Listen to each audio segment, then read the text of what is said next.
Hello, guten Tag. අද අපි කතා කරන්න යනවා එක දෙක තුන කොහොමද ජර්මන් භාෂාවෙන් කියන්නේ කියලා. අපි පටන් ගමු උදාහරණයක් වශයෙන් බිඳුවට මොකක්ද කියන්නේ? බිඳුවට කියන්නේ null. Null. N-U-L-L. Null. ඊට පස්සේ එකට කියන්නේ Eins, දෙක, Zwei, තුන, Drei. මාසමක උච්චාරණය කරන්න. Eins, Zwei, Drei, vier, fünf, fünf, fünf. F අකුරෙන් ඉවර වෙන්නේ. අන්තිමටත් එක F අකුරක් තියෙනවා.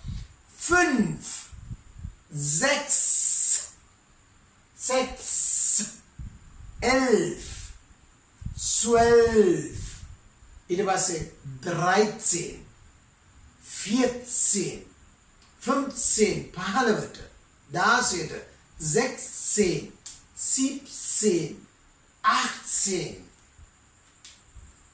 19ට, 19, 20ට, 20, ඊට පස්සේ 21, 21, 21 කියන්නේ 21. 21. නමුත් 21 ලියන්නේ 1 2. 1 das un කියලා n කියලා දානවා und 2. 1 und 2.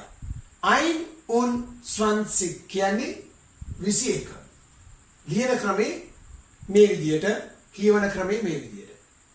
21, 22, 23, tunai dekai, 24, paha, 25, 20 කියන්නේ 20, දෙක 10ව 20ව ඊට පස්සේ 26, 27, 28, 29, 30.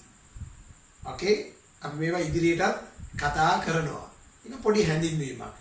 Eins, zwei, drei, vier, fünf, sechs, sieben, acht, neun, 10. Okay?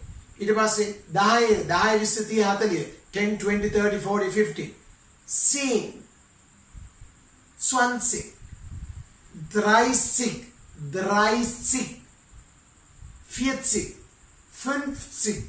60, 70, 70, 70, 80, 80, 90, 90, 100, නැත්නම් 100, 100.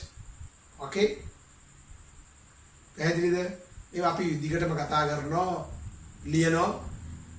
subscribes කරන්න අමතක කරන්න එපා. like එකක් දාන්න අමතක කරන්න එපා.